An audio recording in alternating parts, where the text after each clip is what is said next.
सहनावतु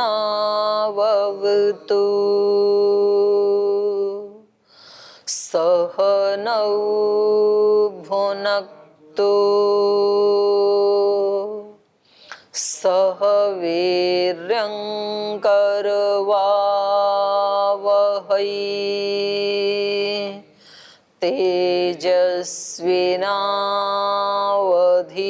तेजस्विनावधीतमस्तु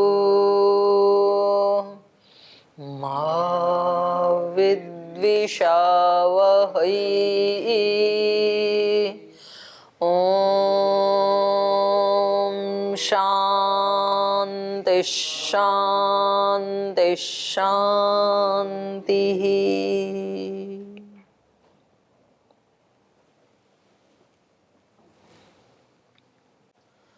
तो यहाँ जो प्रसंग चल रहा है, यहाँ 2 प्रसंग पूरे हुए हैं 14 नंबर सूत्र तक ना। एक प्रसंग तो ये चला यहाँ पे कि प्रकृति को ही इस सृष्टि का स्वतंत्र कारण मान लो, अपने आप प्रकृति से अपने आप उसके अंदर ही प्रवृत्ति है, तो उसका खंडन हो गया। प्रवृत्ति सृष्टि की रचना में स्वतंत्र कारण नहीं हो सकती है। फिर दूसरा एक पक्ष चला कि प्रकृति और सत्वरजतम ये दोनों अलग अलग हैं, तो प्रकृति नाम का जो तत्व है वो सत्वरजतम को प्रेरित करता है, तो वो भी खंडित हो गया।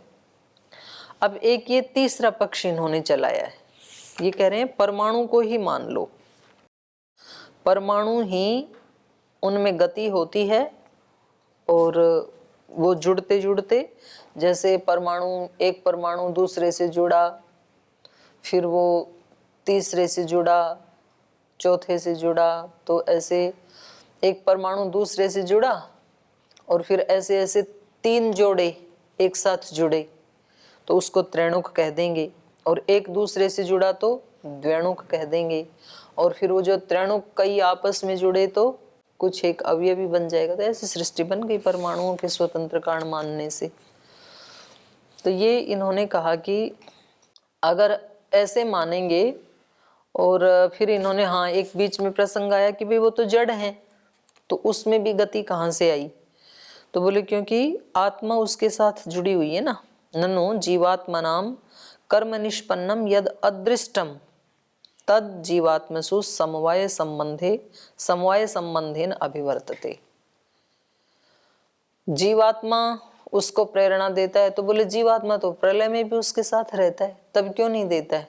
बोले नहीं, वो जो उनके अंदर जो कर्माशय है, दृष्ट अदृष्ट कर्माशय धर्माधर्म, तो उससे प्रेरित होकर के इन परमाणुओं से कर्म होते हैं, माने उसमें गति आती है और फिर ऐसी सृष्टि बन जाती है। तो यहाँ इन्होंने कहा था कि फिर तो अनवस्था दोष आ जाएगा। अनवस्था दोष क्या आएगा? सृष्टि सदा बनी रहेगी, क्योंकि सदा ही तो जीवात्माओं में उनका जो धर्माधर्म रूपी कर्माशय है वो समवायी संबंध से हमेशा रहता ही है। तो इसमें मेरा प्रश्न ये है कि समवाय संबंध से रहने वाला जो कर्माशय है वो तो फल भोगने के बाद नष्ट हो जाता है, तो ऐसे क्यों कहा कि सदा रहता ही है? बहुत सारे जीव हैं? जीवों के सभी जीवों के सभी तो भोग रहे हैं, तो वो नित्य तो नहीं रहता है दृष्टादिष्ट कर्माशय। जब हमने भोग लिया उसका फल तो नष्ट हो गया, तो समवाय संबंध से वो नित्य ही रहता है, ऐसे क्यों कहा? क्योंकि हम पूरा का पूरा नहीं भोगते हैं ना, उसका एक अंश भोगते हैं। केवल जो विपाक को प्राप्त हो गया उस कर्माशय को ही तो भोगते हैं हम, तो कुछ खत्म हो, उसमें से कुछ न्यून होता जाता है, कुछ बढ़ता भी जाता है, फिर तो एक तरह से हमेशा बना रहा ना, तो वो बात है ये। तो ये करें इसलिए क्योंकि वो हमेशा बना रहेगा समवाय संबंध उसके साथ, तो फिर सृष्टि भी सदा बनी रहेगी, क्योंकि वो अदृष्ट जो है वो परमाणुओं को गति देता रहेगा और परमाणु जुड़ जुड़ के सृष्टि बनी रहेगी, तो कभी भी प्रलय नहीं होगी। और जब प्रलय ही नहीं हुई तो सृष्टि की रचना का प्रसंग ही नहीं आता है। तो ये जो क्रम से चल रहा है ये नहीं चल पाएगा, तो इसी को अनवस्था दोष कहा इन्होंने। ऊपर वाले सूत्र में कह रहे हैं न हि नियमेन सृष्टि प्रलयौ स्याताम् अपितु सृष्टि एव सदा वर्तेत तदा कारणवादस्य अपि अनवस्था प्रसज्येत। कारणवाद मतलब परमाणुवाद। परमाणु को यदि आप कारण मान रहे हैं तो फिर इसमें भी अनवस्था दोष आएगा। अनवस्था दोष क्या आएगा? अनवस्था दोष क्या आएगा? अरे भले आदमी, अभी तो बताया था। हाँ, यही अनवस्था दोष है। सृष्टि सदा बनी रहेगी, यही तो कह रहे हैं। सृष्टि एवं सदा वर्तेत तदा कारणवादस्य अपि अनवस्था प्रसज्येत पुनः परमाणु अपि सृष्टि कारणत्वं न भजेरन। और ऐसा ही है तो फिर तो ये परमाणु भी सृष्टि का कारण नहीं हुए, क्योंकि परमाणु में भी गति किससे आ रही है? अदृष्ट से। तो अदृष्ट कारण हो गया फिर तो ये वैसे भी खंडित हो गया आपका। कुतस्तर्हि अनवस्था दोषः प्रसज्येत कुतो न नियमतो अदृष्टस्य समवायेन सृष्टि प्रलयश्च भवेताम इति आकांक्षायाम उच्यते। पूर्व पक्षी कह रहा है कुतस्तर्हि अनवस्था दोषः प्रसज्येत, कैसे कैसे अनवस्था दोष आएगा? कुतो न नियमतो अदृष्टस्य समवायेन सृष्टि प्रलयश्च भवेताम। बोले आप ऐसा क्यों नहीं मान लेते हो कि ये जो अदृष्ट है, जो समवाय संबंध से रहता है, इस अदृष्ट के कारण नियम तो सृष्टि प्रलयश्च भवेताम, नियम से सृष्टि होती रहेगी और नियम से प्रलय होती रहेगी। कुछ उसके जो संस्कार हैं जो परमाणुओं में गति देने का काम करेंगे तो सृष्टि हो जाएगी, और कुछ संस्कार ऐसे हैं कि वो उन परमाणुओं को शिथिल कर देंगे तो लय हो जाएगी। तो ऐसा मान ले, ऐसे क्यों नहीं मान लेते हो? तो कह रहे हैं उसके लिए ऐसी आकांक्षा जो पूर्व पक्षी कर रहा है, उसके लिए अगला सूत्र कह रहे हैं नित्यमेव च भावात्। बोले ऐसे नियम से हो तो नहीं सकता ना, क्योंकि जो अदृष्ट समूह है उसके नित्य होने से उसका कभी अभाव ही नहीं होगा ना, अदृष्ट समूह का। जीवात्मसु ही अदृष्ट समवायस्य नित्यमेव वर्तमानत्वात् सृष्टिर्नित्या भविष्यति। जीवात्मा में ये जो अदृष्ट नाम का जो समुदाय है, जो कि समवाय रूप से रहता है, इसके नित्यमेव वर्तमानत्वात्, नित्य ही वर्तमान रहने के कारण सृष्टिर्नित्या भविष्यति, फिर तो नित्य सृष्टि बनी ही रहेगी। यद्वा भावात नित्यम एव, नित्यम एव च, भावात मतलब स्वभावात, और कह रहे हैं फिर क्या होगा? भावात स्वभावात खलु जीवात्मनाम अदृष्ट समवायो अस्ति तस्मात् सृष्टि नित्यमेव अवस्थास्यते। क्योंकि स्वाभाविक रूप से जो अदृष्ट है ये हमेशा ही जीवात्माओं में समवाय संबंध से रहता है, तो इसलिए सृष्टि भी नित्य बनी ही रहेगी।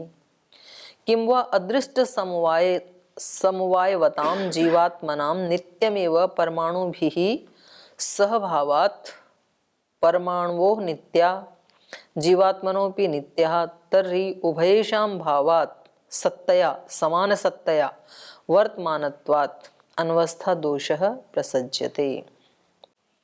तो स्वभाव से जीवात्माओं में ये जो अदृष्ट नाम का तत्व है ये समवाय संबंध से रहता है। तस्मात् सृष्टि नित्यमेव अवस्थास्यते, तो सृष्टि भी नित्य ही होने लगेगी। किंवा और अदृष्ट समवायवताम जीवात्मनाम, अदृष्ट समवाय संबंध से रहता है जिन जीवात्माओं में, वो जीवात्माओं का भी नित्यमेव, उनका भी अस्तित्व नित्य ही रहता है, और वो नित्य अस्तित्व परमाणु भी सहभावात, परमाणु भी नित्य हैं। अब यहाँ ये जो परमाणु है इसको जैसे न्याय वैशेषिक में उसको सबसे स्टार्टिंग पॉइंट मानते हैं ना नित्य, ऐसे यहाँ नित्य मान के चले हैं। वैसे तो नित्य नहीं है परमाणु भी, क्योंकि परमाणु का भी कारण क्या है? अहंकार। परमाणु मतलब तन्मात्रा वाला जो पड़ाव है, तो उसका भी फिर अहंकार है। तो नित्य तो ये नहीं है, ये तो प्रलय में नष्ट हो जाते हैं। तो नित्य तो क्या है? सत्वरजतम प्रकृति है ना। तो या तो यहाँ परमाणु शब्द से क्या लेना पड़ेगा? मूल प्रकृति। तो वो नित्य रहती है और जीवात्माएं भी नित्य रहती हैं। और या फिर जो न्याय वैशेषिक में परमाणु को भी नित्य ही माना है उन्होंने, तो वो नित्य माना इस सृष्टि की दृष्टि से, स्थूल सृष्टि की दृष्टि से। तो ठीक है, दोनों भी अर्थ ठीक हो जाएंगे। तो इसलिए ये कह रहे हैं जीवात्मनाम नित्यमेव, जीवात्माओं का ये अदृष्ट जो संस्कार है ये नित्य है, जीवात्माएं नित्य हैं। और परमाणु भी सहभावात, परमाणु भी नित्य हैं और परमाणु के साथ उसका नित्य सहभाव होने से परमाणवो नित्या, परमाणु भी नित्य हैं। जीवात्मानो अपि नित्याः, और जीवात्माएं भी नित्य हैं। तर्हि उभयेषां भावात् सत्तया, तो दोनों का भाव होने से, भाव मतलब सत्ता, दोनों की सत्ता नित्य होने से, समान सत्तया, दोनों की नित्य समान सत्ता होने से, वर्तमानत्वात्, दोनों के नित्य वर्तमान होने से, अनवस्था दोषः प्रसज्यते, अनवस्था दोष होने लगेगा। कौन सा अनवस्था दोष होने लगेगा दोनों के नित्य होने से? सृष्टि नित्य बनी ही रहेगी ना, फिर दोनों नित्य हैं, कारण नित्य हैं तो कार्य भी नित्य ही बना रहेगा, क्योंकि वो कभी भी हटता नहीं है, अदृष्ट। तो अब ये एक अगली बात कह रहे हैं, रूपादिमत्वाच्च विपर्ययो दर्शनात्। बोले ठीक है, चलो ये तो मान लेते हैं कि परमाणु भी नित्य हैं, जीवात्माओं का अदृष्ट भी नित्य है। अब हम आपसे ये पूछते हैं कि ये जो परमाणु हैं इनमें रूप रस आदि ये भी धर्म रहते हैं या नहीं रहते हैं? रूपादि मत्वाच्च, चकार से ये ले लिया रहितता, माने ये परमाणु रूप आदियों से युक्त रहते हैं या रहित रहते हैं, ये बताओ आप। विपर्ययो दर्शनात्, क्योंकि रहते हैं तो विपरीत परिणाम आएगा, और यदि रूप आदि नहीं रहते हैं तो विपरीत परिणाम आएगा। रूप आदि रहते हैं तभी तो सृष्टि में सब पदार्थों के रूप आदि आए, यदि कारण में रूप आदि नहीं है तो सृष्टि में रूप आदि कहाँ से आएगा? और यदि आप कहो कि उसमें रूप आदि यदि रहते हैं और तभी सृष्टि में आए, तो रूप आदि तो हमेशा विनाश को प्राप्त होने वाले हैं, तो वो तत्व नित्य नहीं होगा परमाणु। फिर परमाणु में यदि रूप आदि मान लिया तो परमाणु कैसे हो गई? अनित्य, नित्य नहीं होंगे। और यदि कहो कि रूप आदि से रहित हैं वो, तो फिर सृष्टि में कहाँ से आया रूप आदि? क्योंकि जो कारण में नहीं है वो कार्य में नहीं आना चाहिए, तो इसलिए कह रहे हैं ये रूपादि मत्वाच्च विपर्ययो दर्शनात्। रूपादि मत्वात् चकारात् रूपादि रहितत्वाद अपि गृह्यते। सूत्र में जो चकार है रूपादि मत्वात् च, तो कह रहे हैं चकार से यहाँ रूपादि का राहित्य भी गृहित हो रहा है। तो ये पूछ रहे हैं कि ये परमाणु रूप आदि से युक्त होते हैं या रूप आदि से रहित होते हैं। विपर्य दोषः, क्योंकि इसमें दोष आ रहा है। विपर्य, विपर्य का मतलब है अनित्य, अनित्यता का दोष आने लगेगा। रूप आदि मानोगे ना तो ये अनित्य होने लगेंगे, तो ये दोष देखा जा रहा है। इदं खलु जगत रूपादिमत कारणं च अस्य परमाणवः स्वीक्रियन्ते चेत् तर्हि ते कथं भूता सन्ति रूपादिमन्तो रूपादि रहिता वा।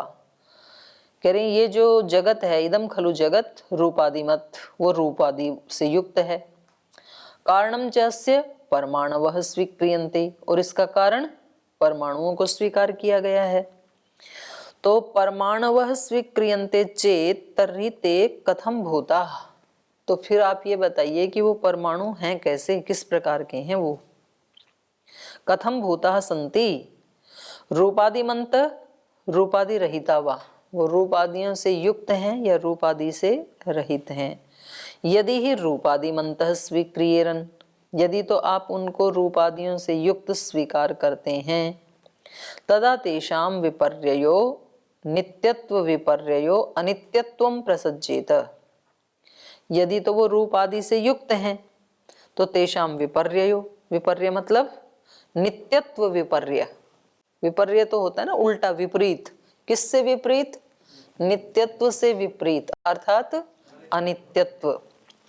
तो कह रहे हैं नित्यत्व विपर्ययो, अर्थात अनित्यत्वम प्रसज्जित। रूप आदि का से युक्त मानोगे तो अनित्य होने लगेंगे।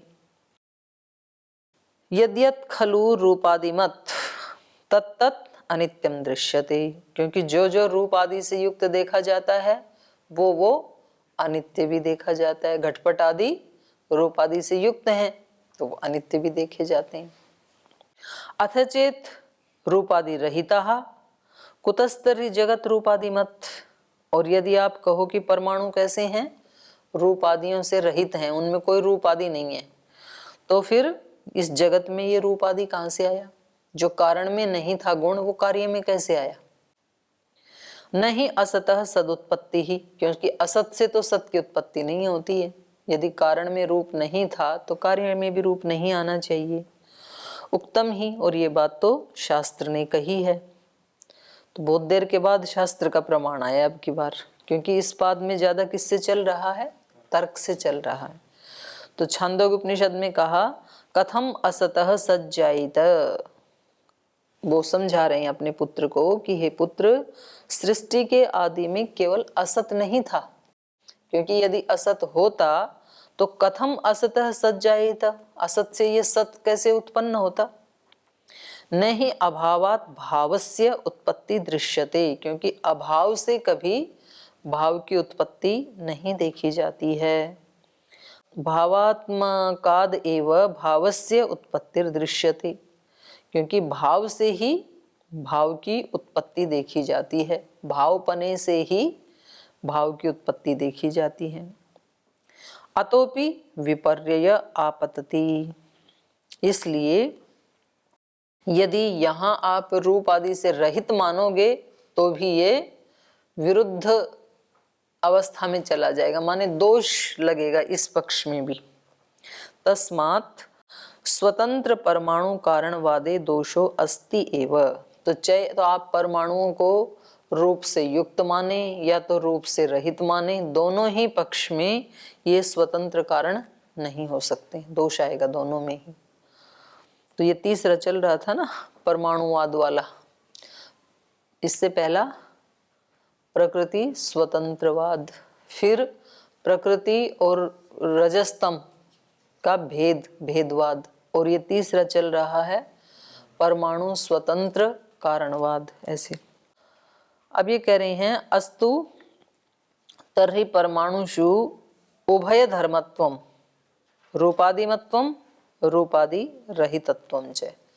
तो चलो परमाणुओं में हम ऐसा मान लेते हैं दोनों ही प्रकार के धर्म हैं, रूप आदि से युक्त भी हैं और रूप आदि से रहित भी हैं, दोनों मान लेते हैं, दोषार है। तो पृथक पृथक अवस्थायां तो रूपादि रहिता परमाणवः सम्मेलने परस्पर संगतौ रूपादिमन्तः।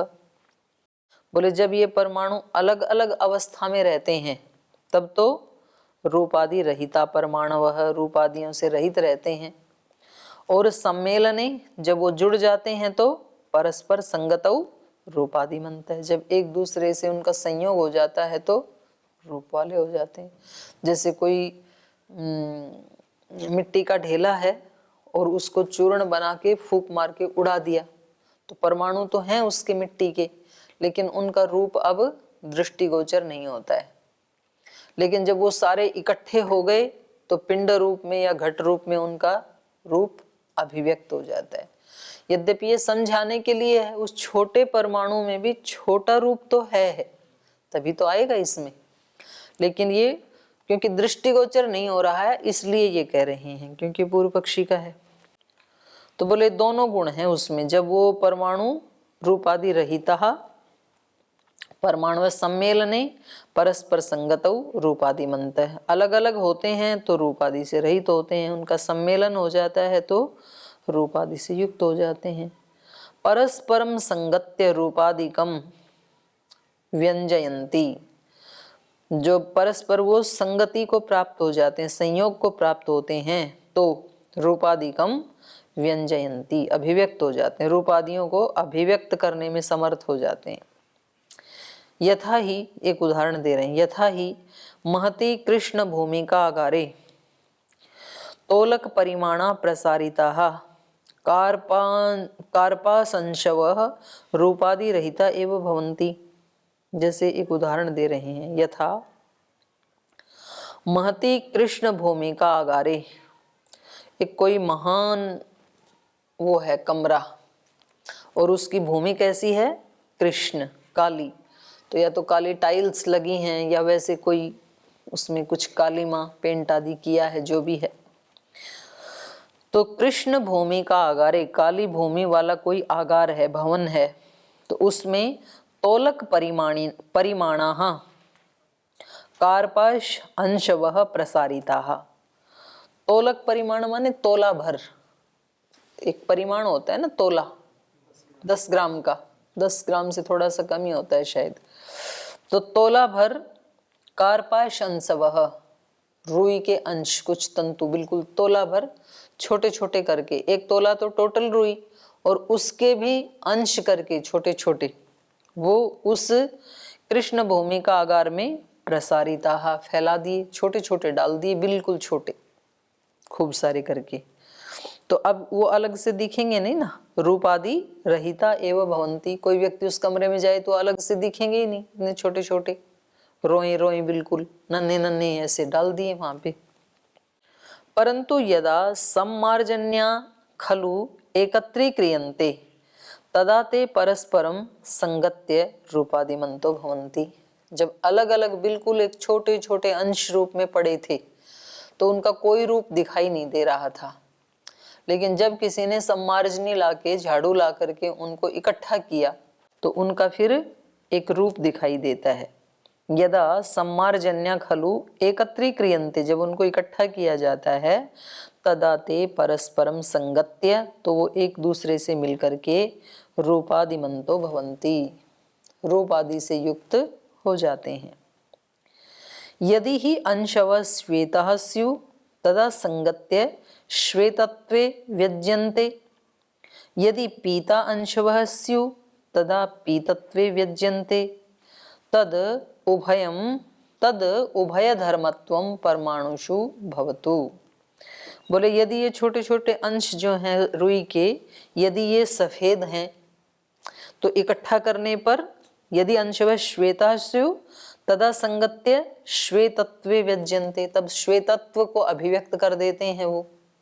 और यदि वो पीता अंशवः स्युः, यदि वो पीले थे रुई के छोटे छोटे अंश, तो फिर इकट्ठे होकर के पीतत्वे व्यज्यन्ते, पीतत्व को अभिव्यक्त कर देते हैं। तद्वत, उसी तरह से यहाँ पर भी जब परमाणु अलग अलग रूप में हैं, विखंडित हैं, तो वो रूप आदि से रहित हैं, लेकिन जब उनको इकट्ठा कर दिया जाता है तो वो रूप वाले हो जाते हैं, तो कोई दोष नहीं आएगा।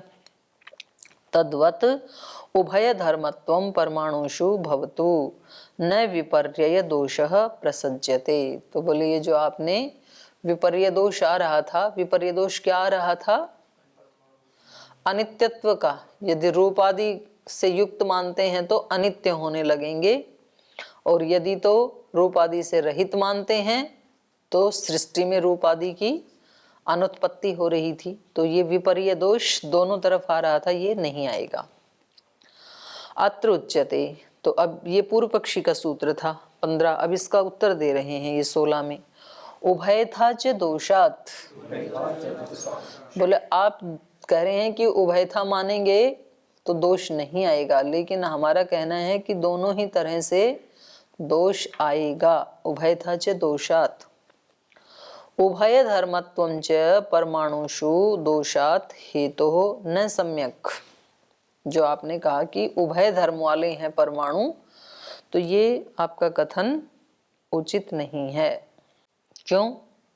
तेषां जड़त्वात् कुतः संगति स्यात्। बोले ठीक है, ये जो आपने उदाहरण दिया, यहाँ कोई हेतु तो बताया नहीं आपने कि वो कैसे इकट्ठे हो गए। तो यहाँ तो ये लग रहा है जो आपने उदाहरण दिया, सीधा उदाहरण दिया, अभी किसी चेतन ने आके झाड़ू से उनको इकट्ठा कर दिया, पर यहाँ तो कोई चेतन है ही नहीं, सृष्टि बनी नहीं। चेतन ब्रह्म को या जीव को आप इसमें कारण मान नहीं रही हैं सृष्टि रचना में, तो किसने आके उनको इकट्ठा किया झाड़ू से? जो बिना रूप वाले अलग अलग बिखरे पड़े हैं सृष्टि के आदि में, तो अब तो सृष्टि रचना चल रही है, तो वहां आके किसने झाड़ू लगाई सृष्टि के आदि में? तो ये दोष आएगा। उभय धर्मत्वं च परमाणुषु दोषात् हेतोर न सम्यक, क्योंकि ये आपके पास कोई सम्यक हेतु नहीं है इसका। तेषाम जड़त्वात्, परमाणु तो जड़ हैं, कुतः संगति स्यात्, तो इकट्ठे कैसे होंगे? अपने आप तो गति कर नहीं सकते हैं वो, तो वो इकट्ठे कैसे, उनकी संगति कैसे हुई? यतः ते रूपादिमन्तोपि व्यज्येरन्, जिससे कि वो रूपादियों को अभिव्यक्त कर सकें, तो वो उनकी संगता किसने लाई, उनको इकट्ठा किसने किया, ये हम आपसे पूछते हैं। एवं स्वतंत्र परमाणु कारणवादे अपि जगद रचना अनुपपत्ति दोषः तिष्ठति एव। तो इस प्रकार से आप स्वतंत्र परमाणु कारणवाद मान रहे हैं, तो इसमें भी जगत रचना अनुपपत्ति दोषः तिष्ठति एव, जगत की रचना की अनुपपत्ति का दोष तो वैसे का वैसा ही रहेगा। अच्छा, ये बात तो फिर इसमें भी आएगी, और जो इससे पिछले वाला जो मत था ना, मूल प्रकृति से ही उसको स्वतंत्र मान के, तो उसमें भी ये दोष आएगा। बिल्कुल ठीक, ये प्रश्न वहां भी तो खड़ा होगा ना कि भाई ये रूप आदि जो हैं ये मूल प्रकृति में ही रहते हैं कि बाद में आते हैं? मूल प्रकृति के जो परमाणु हैं सत्वरजतम, वो रूप आदि से युक्त हैं अथवा रूप आदि से रहित हैं। रूप आदि से युक्त हैं तो नित्य नहीं हो सकते, और रूप आदि से रहित हैं तो जगत में रूप आदि कैसे आ सकता है? तो वहां पर भी ये मानना पड़ेगा। तो ये जो उदाहरण इन्होंने दिया कि जब वो अलग अलग हैं तो रूप आदि दृष्टिगोचर नहीं होते हैं, इकट्ठे होते हैं, तो अब फिर इनको ये मानना पड़ेगा कि उनको इकट्ठा करने के लिए, अवयवी रूप में लाने के लिए किसी चेतन की जरूरत पड़ती है, और चेतन में भी परमात्मा को ही लेना पड़ेगा, क्योंकि जीव में ये सामर्थ्य नहीं है कि वो ऐसी सृष्टि बना दे। तो ये मानना ही पड़ेगा निमित्त कारण के रूप में ब्रह्म को। तो कहा एवं स्वतंत्र परमाणु कारणवादे अपि जगत रचना अनुपपत्ति दोष तिष्ठति एव। तो जगत रचना की उपपत्ति स्वतंत्र रूप से परमाणुओं से नहीं हो सकती है,